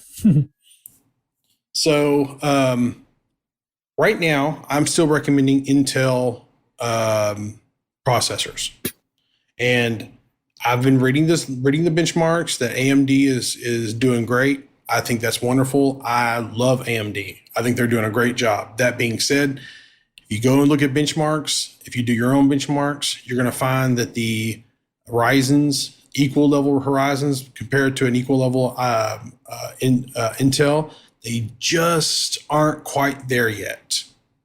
And I really, really think it's software based. I don't think it's anything to do with hardware. I think it's a Windows thing, but I don't know that for a fact. But either way it goes, the Intels are still performing a little bit better than the Ryzen. So if you're wanting for high end performance, I'm still recommending the Intel Core i7 9700K. I know they got the 10,000 series out. I haven't seen any benchmarks on those yet, but I haven't really been looking for benchmarks on them. I know that they're probably out there. I did read a review of like the 10900K or something like that. I did read a review of that. It looks like it's going to be a good competitor to the 9700K, but it's really new. The 9700K is tried and true. Go with that one. And plus, it's about to be cheap. So possibly, those sometimes it isn't quite like a commodity market where the price will drop off when the new thing comes on because they start producing them. And they're still desired by people whose chipsets prefer those sockets. You know, that's the other thing is like you're matching motherboard era with processor era. Right. You know? Now, a lot of people disagree with me on this, but I'm going to say this. The processor is a place you can skimp a little money. Mm-hmm. If you're looking to save a little money, like if you're looking at I really want that i7, you can go down to the i5. You'll be just fine. In 2 years, you can replace it with an i7 and you'll save yourself some money in the long run, and it'll be a damn good working computer the whole time through. So same thing on the AMD side. If you're looking for like if you're looking at a Ryzen 7, go ahead and get your Ryzen 5. In about a year, replace it. Right now, Intel is probably about to swap the chipsets from the 1151 to, what do they call it now, the 1250 or something like that. They're about to swap the core, the socket. But the 9700 is still on the 1151 socket. So you could get an i5, what is it, 8500 or something like that, which would be an 1151 socket, swap it out for an i7, and you're good to go. So, my general theory, like I'm not picking out specific parts because honestly, I don't follow the exact parts and what's going on unless I'm actively building one or looking to do an upgrade or something. But the theory here for me would be spend on the motherboard to get the latest generation of thing, and then get, whatever to save money, like get whatever the mid-range brand new thing is, like the i5 of whatever the latest thing is, because 2 or 3 years from now, they'll still be on the same socket and you can get an i7, maybe an i7 that hasn't even been released yet. In my case, the system I'm on now, it has an 1151 socket. It's the 7000 series. And the 6 and 7000 series, which is exactly what I'm getting at. So I had an i5 66 or 64 or something. And later when I got VR and I was like, okay, I need to move to the i7, my board, after some BIOS updates, could handle up to a 7700K, which was like a absolute top of the line processor the year after I bought my motherboard. It hadn't even come out yet at the time, but it was still compatible. So get the latest socket. I think, like Ty was saying, cheap out on the CPU a little bit. You can upgrade it a little bit later and you'll be fine. Yep. It's one of the few parts is a little bit, it's a little daunting to upgrade. People think it's scary. It's not. Once you do a few of them, it's not as scary as it sounds. And plus, Intel is kind of using the I don't want to say pinless, but it's like the rounded pin. Pins. I was about to ask if AMD is still using actual pins. They're still using actual pins. Now, I think on their newest, like the ones that come out just a few weeks ago, I think they have swapped them, but I haven't got to work with one of those yet. So let me tell you, the Intel is so easy to work with without having pins. Like you're basically just pushing the pins against these little pads instead of into little holes. And I did an AMD CPU swap way back in the day. It was when it was Athlons and Phenoms from AMD. Mm-hmm. And I literally pulled some pins out of a CPU because it was so stuck to its thermal paste. And I destroyed it. Just trying to I would think I was just trying to change a cooler. And I destroyed it because pins. So why pins? Do what Intel's doing. So I actually bent a pin, like one of my first computers I put together, I bent a pin. And it was just one pin, and I had the idea, well, I could just bend it back in place. And I bent it back in place, and it worked. Did But it? it wasn't a full bend over. It was just like a 45-degree angle, you know? Uh-huh. So Wow. I took Well, some, good for you. Now, Yeah, I you took can some find tweezers and online just where was- people bend a bunch of pins and are somehow able to get them back in place good enough that the CPU will still work. It's That's surprising. insanity. yeah, don't try it though, because Well, don't try it for fun. I mean, if you've got a broken CPU, try it. well, yeah. Memory. So, I like G-Skill as a brand. I think they do a wonderful, wonderful job. Up until this last year, they were the king of memory. They had the fastest memory. Oh, they had the fastest overclock memory. I believe Corsair beat them out this year by just a little bit. The G-Skill Trident Z RGB. Everybody says, "Oh, I don't want RGB." The Trident Z, anything after that, as long as it says G-Skill Trident Z, is a good fucking piece of memory. Don't spend more money on faster memory. Yes, don't.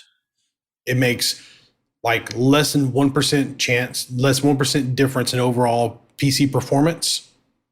If you're on a low end PC and you're going to swap the memory to faster memory, you will see a performance increase. But if you're building a brand new computer, if you're putting it side by side, you're not going to see much of a difference. So just save yourself some money. Always remember to, set your memory higher, because your motherboard will automatically set it to 2133 no matter what the memory's rated, unless you go into your BIOS and actually set it to the correct speed that your memory can run at, even without that.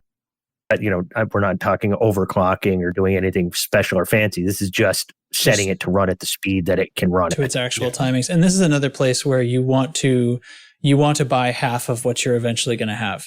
Get a kit that is 2 sticks, and then, in a couple of years, get 2 more of the exact same sticks. Yeah. So another thing I get asked a lot is, well, how much memory do I need? You need 8 gigs of memory. All right. Yes. But you're better off with 16. You're going to be much happier with 16. And 2 sticks of 8 rather than 1 stick of 16. Right. Right. Always. I mean, always, nothing comes as 1 stick anymore, does it? No. People do weird. Well, my friend threw an extra 4. He had 16. He had 2 sticks of 8, and he put like a RAM stick of 4 in there. He says, "Well, 4 more gigs of RAM can't hurt anything." It's like, Jesus Christ, man, just don't. Okay. Yeah. So let me dispel some myths here. Number one, oddball sticks of RAM can actually hurt your performance. So if you have, it'll down speed all of your stuff and cause so much strange things to happen. If you have 4 slots, you are always better off with 4 sticks than you are with 2. And 2 is better than 3. Always. There is no exception to this. You can have a stick of 128 gigs of RAM and then 2 sticks of 8, and you are better off with that 2 sticks of 8 every day and twice on Tuesday. In the only case you'd want to have absolutely, well, no, it's not going to work if it's mismatched. Mismatch is always bad, but there are times when you absolutely just want the most RAM, but it's when you're working on things that aren't like games, where you just need literally RAM size, and the speed with which you're working doesn't matter as much as actually being able to hold it all in RAM. But games carry more about being able to get in and out of there quickly and not hitting that RAM ceiling. The only scenarios I've ever read, I've only been involved in, where you're better off with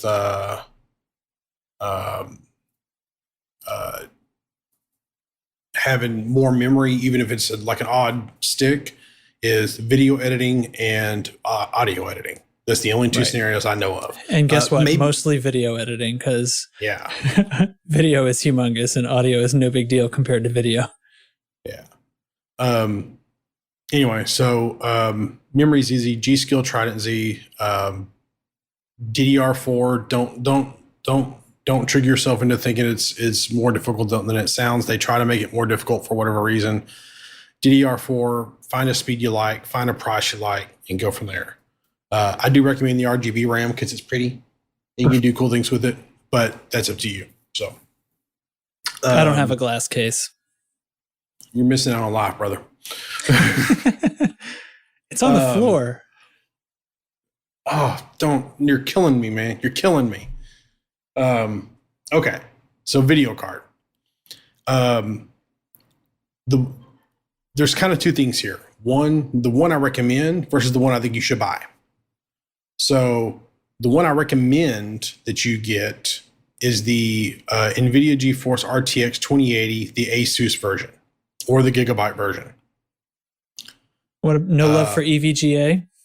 Or EVGA. They're good too. I love EVGA. They did not make my list only because I was remiss about typing. So,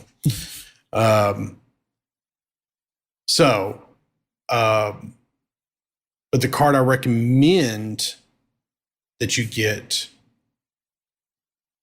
is a 2070 because of price. The 2070s are running about $450 right now. The 2080s are running about 700. 2080 Supers are running about 700. I think I said it backwards. Did I say it backwards? I think I said it backwards. No, the 70 is in the 500 range. So that, yeah. Yeah. Okay. The mid-range card. Yeah. Brain fart there. Sorry. I got distracted by Steam flashing a cell back there in the background. Buy me. Well, I got the freaking Microsoft Flight Sim page loaded up and it like changed over to another thing. I was like, oh, that's really cool. And then I was like, oh yeah, I got to do the show. So anyway, the 2070 is the one I recommend that you purchase. But if you want 4K, if you're going to get a 4K anything, go with the 2080 because it's just going to be better. You can do 4K on 2070. You can do it, but I don't recommend it. You will have to sacrifice. Yeah, like 30 FPS you could do for 2070.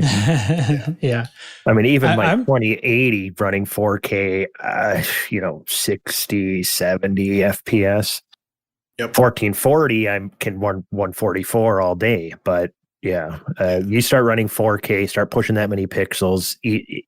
We're really looking to get crazy frame rates, to match, the new modern monitors coming out. We need the next gen graphics cards. Yeah. Well, that was my next thing is like ultimately you're saying like you recommend getting this if you want to do 4K. I think if you want to do 4K, like if you are spending that much on a computer, you can wait 2, 3, 4 months, whatever it takes. I mean, it might be 2 months away.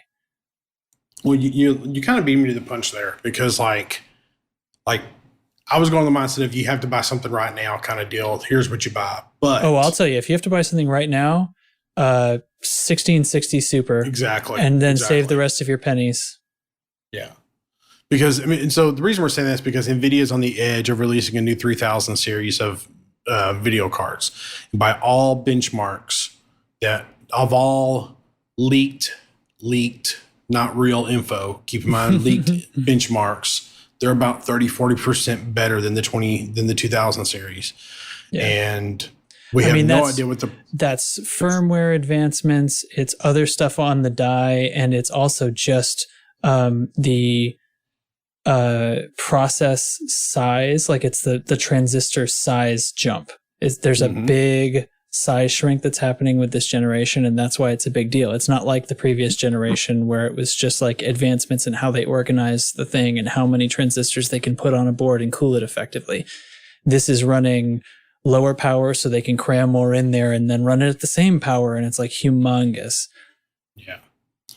It's by all signs point to the 3000 series are going to be amazing. However, we don't know anything about them actually yet. So they could come out and they'd be $3,000 a piece. We don't know. I don't. Yeah, but that doesn't make sense. There's a price scheme that's been, within $50 or so that's been existing for many generations, and they're not going to deviate from that. No, I don't think so either. I'm right there with you. So, all All right. So primary storage. You're going to want an M.2 drive. I recommend a Samsung 970 Evo, the 1 terabyte version. There's a new version out called Evo Plus, which is great. It just improved a little bit overall in the performance. People also ask me, do I really need a terabyte? At least. I don't know. No. I don't know how many games most people play. I usually have 2 or 3 that I kind of rotate through on my primary drive, and they're about 50, 60 gigs a piece. Elite's only roughly 20 or 21. Right. So I recommend a terabyte. So right now in my computer, I have that same drive, and it has 404 gigs free on it. So I would actually suggest, because that's probably a really expensive drive, right? Putting a terabyte on an M.2 stick. They're not actually bad they've anymore. dropped. Yeah, they're not bad anymore. That yeah? drive right there is 180. Oh my God. Okay. No, definitely buy Ty's thing. Yeah. Always buy my thing. Screw me. Yeah, buy that. I got a 250 or something, and I think it cost me $80. Yeah, definitely buy Ty's thing. Give you an idea. You can get a 500 gig for $100 right now. Yeah, there you go. But I was about to tell people to buy a couple of cheaper, like Intel SSDs or something to stick on your SATA ports. Don't do that. Just buy the M.2 thing and be done. Yeah. So storage always has a curve, and you always want to break it down to price per gig or price per terabyte. And you're cheaper price per terabyte at the 1 terabyte mark than you are at the 500 gig mark or the 250 gig mark or at the 2 terabyte mark. So to give you an idea, that same drive at the 2 terabyte mark is $350. Yeah. So that's madness at that price. That's an easy buy. Yeah. So anyway, so the next thing I want to talk about is cases. I like NZXT cases. I like full size ATX cases. I don't like small cases or anything like that. I like normal computer cases. They're normal. I do. Full size ATX, right? Not like mid tower. Yeah, mid tower. Yeah. That's okay. They're not a full tower. Those are like 6 feet tall or whatever. But I thought the ones I have are I think classed as full tower, and they're not insane. They're definitely thicker, right? They're not like as narrow as the 5 1/4 drive plus the plastic kind of deal. But have you seen humongous. The ones with the transparent LCD panel on the side, so you can still see in your case, but still have stuff displayed on the panel? Yeah, oh, no, that's fun. They're pretty neat looking. I think iBuyPower makes them. They do. So if you're going to go for like colored RAM and stuff, why not go all out? Well, okay. So a case is a very personal thing. I don't recommend getting a super flashy case. I recommend getting something that's just kind of that would look good sitting on your desk or next to your desk. You don't want something that's going to, like a buddy of mine bought this ridiculously bright yellow case, and after like 30, because he was really into yellow back then for whatever stupid reason. After like 30 days, he was like, I fucking hate this banana. I myself have purchased this ridiculously purple case one time. And after about 60 days, I was like, I fucking hate this purple case. And I had it for like, I don't know, 3 or 4 years. And it was like, I hated carrying it around to different apartments and shit. And I hated that case. But anyway. Oh, that's pretty chig. I had an NZXT that I did not love. It was sturdy, but I also had this Corsair case that I really liked. Like all the mounting stuff was just a lot better, and like the threads were cut better on it and stuff. I think I maybe just got a dud NZXT. It was good. It was made to like be a quiet case. Like it had a bunch of like foam on the inside to try to dampen fan noise and stuff like that. And that's nice. That's nice. But like the hardware and stuff was harder to work with compared to my Corsair. My Corsair is almost like the whole thing's like mesh. Like it's almost not trying at all to keep noise out. But it's, which, it also doesn't matter that much if you buy big coolers, because they're just not going to run very fast. But it just was a lot easier to work with, and I'm quite happy with it. So yeah, I think there's probably a lot of things, but if you go cheap, you end up with this stuff where the threads are weird and the cable management doesn't work as well as you want it to. Yeah. I don't ever recommend going cheap on a case, but also don't buy at least not your first case. Don't go and buy like a Leon Lee, whatever the hell kind of like $600 case. Like I think $150, $200 is plenty good for a case. Sure. One thing about a case too is you can always use it for your next build, most likely. So get a case that you really like and spend a little extra if you have to, just because it is the one thing that can stick with you for multiple builds. That's true. I've had 2 computers in this case. Yeah, this is my third build in this H440 I have right here. But the case I'm actually recommending now is the NZXT H710. It's just a good case. It's just a good ATX mid-tower case. Nothing special about it. It's black. I like black cases because they go with everything. So yeah. All right. So I have a CPU cooler. Corsair makes a really good CPU cooler, and I'm forgetting the model right now. You're not doing a custom loop? Slacker. Okay. So let me talk about that for just a minute. I have built custom loop PCs. I have built water. He's meaning water PCs. Coolers for those who don't know what that means.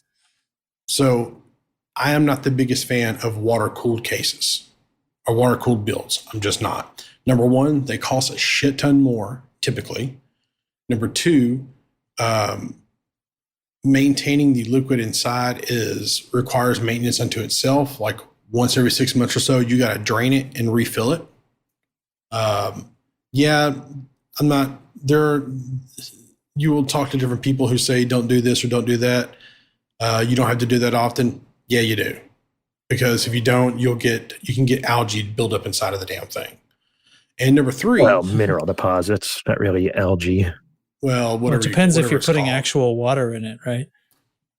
Well, most of the stuff now is using mineral oil, which I've actually done a submersion build, by the way, which was one of my cooler builds I've ever done, where the whole thing, it was like a freaking aquarium when we submerged the whole damn thing. It was just, it was I didn't even find those pictures. But is this where you don't have coolers anymore? You have, well, let me describe what I'm talking about. Like I saw a computer like this once in like a YouTube video or something, and it was a particular oil where the evaporation point of that compound was like 80 Celsius or something. Right. So basically there weren't any moving parts. There weren't any fans. Nothing was cooled. You just submerged the entire computer in that, and then bubbles just fly off of the bare CPU. Because as it gets hot, that stuff evaporates, takes the heat up to the surface, and that's all. It's over with. Yeah. So what we did with it, we actually had a couple of water pumps that we mounted to the front. And I'd say to the front, it was the side anyway. The whole idea was we wanted to have a little circulation to where warm, it wasn't water, it was mineral oil is what we had in it. But it was that way warm oil just wouldn't just sit there. Even though it wasn't evaporating. It wasn't like that finely tuned evaporation point. Right. Yeah. Right. No, we didn't spend quite that much time. But, I don't know it was. Some 3M made this liquid. Yeah. It was kind of wild. Yeah. That actually have seen that, or have seen one pretty sure we're talking about the same one. Probably. It was at some overclocking competition, right? It wasn't an overclocked computer. It was just like the kind of place you'd see something like that. Yeah. It was a cool thing. We did it for this rich guy who wanted a talking piece in his whatever the hell it was, and he paid a ridiculous amount of money for it. So yeah. Now there is also off-the-shelf water coolers that can be purchased either mostly for CPUs, but you can get them as GPU blocks as well. And I don't know how you feel, Ty. I personally feel like it's sort of a crapshoot between the two. Like those won't require the same maintenance as building a custom system, but they also don't really perform any better in tests over a good air cooler, either in sound or in cooling. Like they're not going to keep your CPU cooler, and they're not going to be any quieter while doing it because they have fans too. I mean, they basically pump the water through radiators that have fans on them. Right. Yeah, so but it's the same thing. The nice thing about an all-in-one, I hate when people say, what is it, AIO, an AIO cooler. Just say all-in-one because you're saying it. It's the same number of syllables, but an all-in-one is what you're talking about. What's nice about using an all-in-one, though, is it's a smaller piece that goes right on the actual processor, so you don't have that giant heat sink on top of your cooler. So you really just just run the hoses to fans, mounted, on the inside of your case. So it really makes a cleaner build, in my opinion. That is absolutely the case where they would be worthwhile for sure. That's definitely something. So there's actually two. So I'm gonna make 3 recommendations here. There's 2 air cooled ones I'm gonna recommend, and I'm actually gonna recommend an all-in-one. Probably the lower tier. Well, to begin with, if you're going to buy an AMD one, just use the Wraith cooler that comes with it. It's going to work just fine. I actually am going to contest that. My AMD Athlon actually cooked out of the first, the stock CPU cooler. That's an Athlon though. The newer Wraith ones, the Do newer those Wraith even ones are exist? actually really good. The Wraith? No, Athlon. Oh. I'm kind of kidding. You're kind of kidding, yeah. So hey, just so you know, man, you're 100% right. There was a point where the Athlons were hotter than what their CPU coolers could actually keep up with. That's not the case anymore. AMD has done a great job with their cooler. With their Wraith series of coolers, they do great. If you're going to overclock it or something, don't do that. Don't get a Wraith cooler. Get something better. But for Intel, the Cooler Master Hyper 212 Evo, it's not the prettiest thing, but it's a damn good copper core cooler. It's got heat pipes on it. It works great. It's got plenty of clearance for memory on it. Works wonderful. The Noctua, there's not a better fan out there than the Noctua fans. They're also ugly as shit. Oh, I don't think so. It's not a color they look scheme like- that you would like, though. I can see that. They look like someone pooped all over the damn fan. They're brown. They're ugly as hell. But the Noctua NHD15s, It's always poop with you. They're just about the best damn fans out there and heat sinks out there. They work wonderfully. They might be a little overkill unless you're going to do some overclocking, but they do great. My one complaint about them is that depending on your board and memory that you choose, you might have clearance issues. So you might have to turn them. You might have to face them a different direction, which may not be the best way to do it. It just, take into account some of your clearances when you're doing this stuff. So the third one I'm going to recommend is the NZXT Kraken X73. Now that's the all-in-one. It's a great little system. I like this system a lot. I think it works great. I don't have it in my system yet, but it will probably be my system. It's also ridiculously priced at $230. I don't think it's really worth it. Negative. But it looks really freaking pretty. Really pretty. It's got a little display in there, and you can customize a little bit, and it's pretty. So, all right, we're getting down to brass tacks here, because the one thing that people always talk to me about, and then say, "Well, I cannot spend as much money on this particular part," and they think they can get away with it, and it's always a bad idea. It's going to be power. Is your power supply. There's 2 parts of the computer I say never skimp on. Number one is power supply, and number two is monitor. We'll come back to monitor in a sec. The power supply I'm recommending right now is the EVGA Supernova 850. It's 850 watt power supply. It's fully modular. It's a little hanky to get in some cases because it is just about half an inch longer than standard power supplies, but it works wonderful. I love the fully modular aspect of it. Most of them now are fully modular anyway. It's a okay. Don't get in the mindset that, well, if I don't have a platinum plus or gold plus, it's not going to be a good power supply. Bronze is the minimum. If you can find a good deal on a silver or gold, go for it. But, I think most of the good ones seem to be gold rated, but that's an efficiency. That's not anything to do with the build quality. Right. And they're selling it like it's a build quality thing, and they put a price on it like it's a build quality thing, but it's strictly just efficiency. So now, does that affect waste heat though? Because I'm thinking like if something had a higher efficiency rating, doesn't that mean per watt supplied to your system, it's pulling fewer amps from the wall? You're exactly right. It does get it. Like if you're going to start like, well, I'm going to save a little money on the electric bill and maybe get a little bit less waste heat. Yeah, you're right. You're 100% right on that. But the difference between a lot of gold, silver, and bronze prices is $30, $40, $50. And you're saving $5 a month on your electric bill or $5 a year on your electric bill. Is it really worth it? Yeah, it's not much. Right. So I think if you can get the gold and you'll find a good deal on a gold, because if you watch sales, you'll find a gold on sale and it'll be a good deal. But do not buy a 400 watt power supply because you're trying to save some money. You're going to hurt the computer will probably power up and it'll probably be able to play games, but you will have performance issues and hiccups and just all kinds of things. Power is the blood of the computer. You will hurt it. You can actually cause damage to a motherboard by underpowering it. Same thing with all the other components. You can actually cause damage because certain things can't clock right, and certain things they can't turn the fans to the right RPMs and stuff. So therefore, they overheat and problems like that. Don't go cheap on a power supply. Corsair makes good power supplies.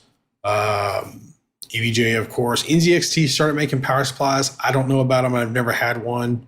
I might do one in a build soon just so I can have an idea of it. They look good. I like NZXT parts. I feel like they do a good job overall. I've got a Corsair part in a couple of computers. Good stuff. Yeah. Corsair makes good stuff. I don't like their mouse and keyboards. They feel cheap to me, but all their other stuff's good shit. So anyway, the next piece is the monitor. So Chig is probably going to argue with me on this, but so you're wrong. Oh wait, what? The monitor is the part of the computer that you have to look at. Don't go cheap on a monitor. Now, says the guy who buys RGB RAM. It's the best damn RAM, man. What can I say? It lights up and tells me it's the best. Anyway. The deal with the monitor is this. You spend the majority of your time looking at it. So don't go cheap on it. Also, don't go buy the $2,000 4K HDR screen because that's a little bit ridiculous. In 3 or 4 years, that monitor is going to be $300 anyway. So the monitor I recommend right now is the Asus ROG Swift PG279Q. It's the same monitor I've been recommending for about 3 years now. Now, Acer makes the same monitor. It looks a little bit different. It has a different interface, but when you tear it all apart, it's the same screen. It's the exact same screen. Like you could swap the screens, not know any difference. And the Acer one's typically about $100, $150 less. But the reason why I recommend the Asus one over the Acer one is because the Asus one comes already assembled, and it's not ugly. The Acer one is ugly because it has this red. Like I have the Acer one, and I really wish I had the Asus one. But the Acer one has like these red feet, which goes nothing with the rest of my color scheme on my computer, and it irritates me all the time. So I got a little towel down there over it, so I don't have to look at it. I got a little black folded up towel down there, so I don't have to look at it. And yeah, but screen wise, it's beautiful. It works great. It has G-Sync on it. It has 144 hertz, overclocked to 165. It's got all the bells and whistles that I want. It's Will the beautiful. Acer version work with G-Sync? Oh yeah, it's the exact same panel, man. Like everything. If other components were different, it might not read right, and it might not. Oh yeah. I don't know about the G-Sync stuff. Every driver, they've got more monitors included, so whatever. Yeah, it'll all come around, I guess. I got a feeling before long, basically everything's going to be freaking FreeSync compatible. But anyway, I can go into a lot more detail of what G-Sync FreeSync is, but there's a lot of articles that will explain a lot better than I can. Just Google them. That's what I recommend. So that breaks down all of the hardware. The rest of the stuff is kind of bling stuff. So, and we're going to run through this really quickly. Mouse pad, keyboard. I like Razer. I like Razer shit. I like Razer headphones. I like Razer. I just got this Razer Viper Pro wireless thing for my birthday. My girlfriend got it for me. It is freaking awesome. It's one of the best mice I've ever used. I've never had a wireless gaming mouse, and I've actually liked it. I've tried a few out over the years. Did I say mouse? Did I say mice? You said mice. Son of a bitch. All right. I've had a few Razer I've caught mouses. you on a technicality, sir. Well, if you actually get into the proper English, both are acceptable today. Are they really? Yes. Yeah, be careful. You're in the same team now as Sarah Palin. I don't know if It's a that's good or living bad. language. Oh, that's good or bad. I feel a little conflicted on that. Anyway. No, I get it. When it comes to keyboards, mice, my advice would be go try out a few at like Fry's or Best Buy before you buy one. The Razer Viper wireless, I have actually had this thing off its charger now for 3 days because I'm trying to figure out when the little light on it's going to start flashing and telling me the battery's going to go out. And we're on day 3 right now and hasn't done it yet. It's supposed to have an 80-hour battery life. And I don't know how many hours we're in, but I'm hoping I make it till Saturday before I have to put it on the charger because I think that'd be cool. And you can also unplug the wire from the charger, plug it into the mouse itself, and use it wired if you want to. That way you don't have to worry about you that's a injecting nice with feature. Yeah. That way you don't have to worry. That way if you forget the charger or something, oh darn. And the charger is magnetic, so you can just like throw it up there and the damn thing charges. It's a damn good mouse. It's light as hell. It's the best mouse I've ever felt that's wireless. I've never been happy with a wireless mouse. Oh, I like a heavy mouse. Does it have RGB? I have weights in mine. Mine For has real. weights as well. Yep. Come on. What kind of pro gamers are y'all? Come on. No, man. the programmers use weights. Well, I don't know if it's been a lot of years, but back in my day, you use weights because it gives you more precision, right? You're moving something that requires a little more firm force. I actually like a heavier mouse too. It took me a while to get used to this one. It did. I wasn't sure about it when I read how light it was. I was like, ooh, I don't know about that. But I really like it. I did not expect to like it as much, but because of the weight issue, but I really like it. It's really good. I got the Razer Huntsman Elite keyboard because I like Razer shit. I like clicky keys. Mechanicals. I'm hitting my mute button instead of you're testing out your clickies on your mute button. no, I like clicky keys. Razer makes their own switches, and they were given a lot of ridicule about not going with the MX switches. But I have used MX cherry switches, and I have used Razer purple switches, and Razer purple switches feel better.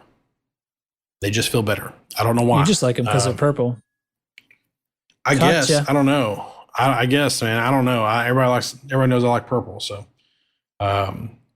anyway, I'm listening to tracks everywhere right now on the Razer Nari, however the hell you say it. Wireless headset works great. Love it. I don't there's a professional version which makes the damn things vibrate or something. I don't want that. That would drive me insane. As far as speakers go, I have the Razer Nomo speakers. I didn't get the Pro because it adds RGB and a thing. When it comes to speakers or whatever,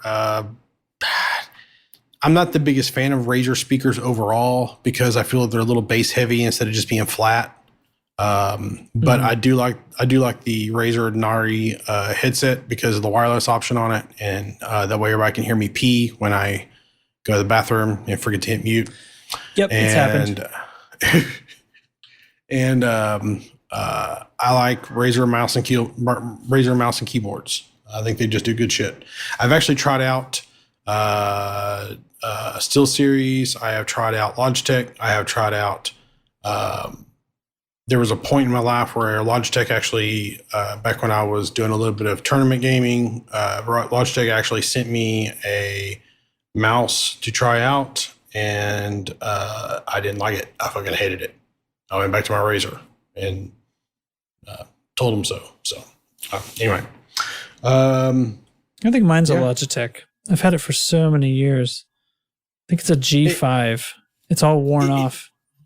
It's really just a personal choice, like whatever feels comfortable. Corsair, I bought a whole Corsair suite. I bought a keyboard, mouse pad, bought a whole Corsair suite because I was going to try out a different brand besides Razer, and I sent all the shit back in like 2 weeks because I just didn't like it. It felt cheap. Corsair externals just feel cheap. I don't know what it is about it. They just feel cheap. Razers are heavy, aside from the mouse, and metally, and they just feel good. They just feel awesome. So anyway, I think I'm done. I think that's all the hardware. Yeah, that's all the hardware. That's good. That's a bunch of specific recommendations and also some theory. Yeah. Right. I'd like to try to do this, basically twice a year, at the end of the year, middle of the year, because I do get a lot of questions. I do run a side business for building computers. I'm not trying to advertise that here, so don't misunderstand me, but I do get a lot of questions here about that. And this is, IT is my career, and I don't want to shirk my ego here, but I am good at it. I'm damn good at it. In fact, not the IT part so much, but more building custom computers. I'm damn good at it. A lot of Sorry, it just sounded like you were saying you weren't good at your job. I maybe misheard you. Okay, everybody goes to IT because they want to build badass computers. But you know what you don't do when you get to IT? When you get to the upper echelons of IT, build any you don't badass fucking computers? build. Right, you don't get to build badass computers. You know what you do? You write policy and you write people up who don't follow the fucking policy. So, oh, I'm sorry that you clicked on that email that we told you not to in the training that you had a week ago, but you get to go back to that training. If you go again, you get fired. Stop clicking those emails. Stupid. Anyway. Stop sending international international emails from the fax machine. Don't get me started that shit. We're not talking about work. Anyway, I think that's gonna be it for the show. I'm done. Yeah. I have talked enough tonight. So let me just hop in briefly. Chig's final thoughts. Yeah, you loaded in a whole lot of very specific information that somebody would have had to have been taking a whole lot of notes in order to keep up with all of it. And I agree got links I'll share. Yeah, I agree with a lot of what you said, and you've got some great equipment in there. But just to break down, just back to the absolute basics is know your budget when you start. If you're building a PC from scratch, you need that budget to begin with. And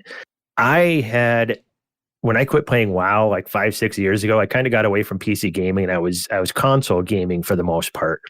And then about 2 years ago, I decided to get back into PC gaming and hadn't upgraded in a few years. So I was definitely, a couple generations behind on stuff and just kind of needed to re-educate myself.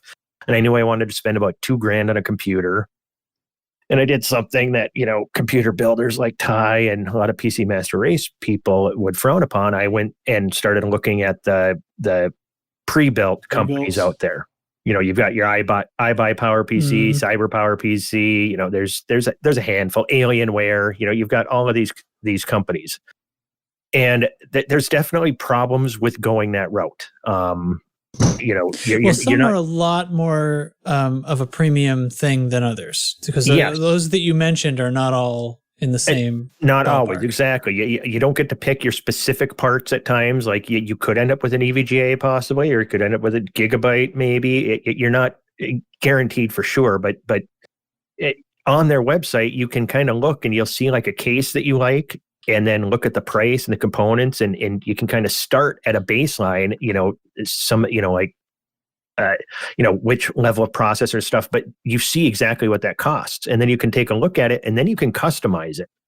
And that's where you can start kind of educating yourself. You can I don't need an i9. Let's see what's an i7. And you save yourself $200. Ooh, that means I can put a little bit bigger hard drive. And you start kind of moving the pieces around, doing some research. I went weeks, playing around on the site. I was waiting for like Black Friday to show up to see if I could get a better deal.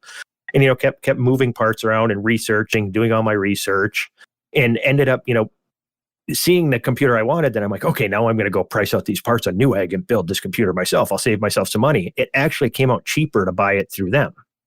Now, I just said, well, screw it. I'm going to have to get rid of bloatware, all that stuff. And I decided, what, screw it. I know enough about all that side of it. I ordered it.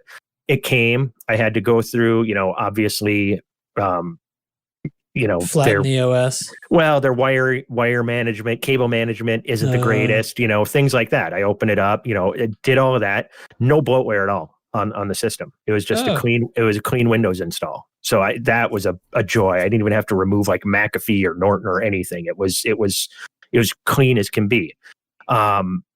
And it's been a great system for me. Since I did that initial, I've added a couple M2 drives. I went from 16 to 32 gigs of RAM. I replaced all the fans because I'm like, as Ty was pointing out, you need as much RGB as possible to get the best frame rates. So I've got RGB, new fans and all. I've upgraded from that. So with a little bit of knowledge, ordering from a place like that, where they can hurt you is if you don't have any knowledge yourself, because if it shows up and something isn't plugged in right or something, you're going to be mailing it back to them because you're going to have no idea. And their customer service is god awful, because about 6 months later, a friend wanted me to build a PC for him. And I was on board. I was putting together a parts list and stuff. But as I'm doing this, all of a sudden iBuy Power PC, who I'd never ordered a computer through in my life, had a one with an i7 9700 and a 2080 Super in it, and it was under $1,500. I'm like, we're not going to be able to build anything better than that. No chance at all. They send it out, wire management was a complete nightmare. Cable management was a complete nightmare in it and stuff. And then all of a sudden his fan controller didn't work, lots of little things. But once we jumped through those hoops, we actually got their customer service on the line at one point. Oh my God. I had to tell the guys that, okay, I think I know more than you. So we're going to let you go now instead of RMAing anything. We pieced it together, troubleshot it. I found the problem. And that meant that I didn't help a friend build a computer. Then every time that something was wrong, I was going to have to go to his house and fix it. So, sometimes that's a good route, but if nothing else, just their websites and the number of options you can change, you can really figure out where your budget's at, and you can kind of educate yourself along the way. That's all I have. Cool. So, hey, you have any last squadron orders? Don't fly without rebuy. Always check the gravity before you land. Solid advice. All right. Trax, you got anything else, Bubba? No, sir. Stay safe, everybody. And We'll see you tomorrow. PCs are fun, but we don't actually think we're better people than the rest of you. I do. I think I'm better than everybody. But anyway. No, you think Texas is better than everywhere. Texas is better than everywhere. Anyway, all right. So check out our website at loosescrewsed.com. You can find all of our contact info on the contact page. Come to Discord if you start playing the game, because you will need help, even if you're into sim games. And it's really fun once you get over the hurdles, and there's tons of people here to help you with that. Yep. Always feel free to email us, message us with any feedback, questions, or suggestions. I read them all and respond to them all. Maybe not always in a timely manner, but I will. Sometimes it takes me a while to think how I want to respond to certain things. But anyway, if you like our show, please like and subscribe if you're on YouTube. Also, if you really like our show, leave us a 5-star review on iTunes. These things go a long way to grow our show and community. And yes, I just read that off of the little script thingy. He's reading again. You can reach me if you want to at Twitter. I am at TYRVOL. Best way to always reach me is on Discord, because I'm not always on Twitter because it's that stuff, and I don't always like that. Trax is an audio engineer, has his own podcast, Tone Control, jntrax.com. Chig, cheese us out, brother. All righty, everybody. This has been a long show. Holy crap. Yeah, I know. And honestly, along with giving us reviews on the sites, we haven't pimped ourselves out much lately, but word of mouth too. You have anybody new to the game, send them our way. Tell them to listen to the podcast, or even just send them to the Discord, because always looking to grow the community. Now, cheese time. This week's cheese, we're gonna go with good old provolone. Most people are very, very familiar with provolone cheese and Italian cheese. A great sandwich cheese, especially a hot sandwich of any kind, like a steak sandwich, with some mushrooms and onions chopped up into it. Good. So that's the cheese of the week, provolone. Stay cheesy, everybody. I still can't believe we do this cheese thing. All right, we're done. Good night, everybody. Good night.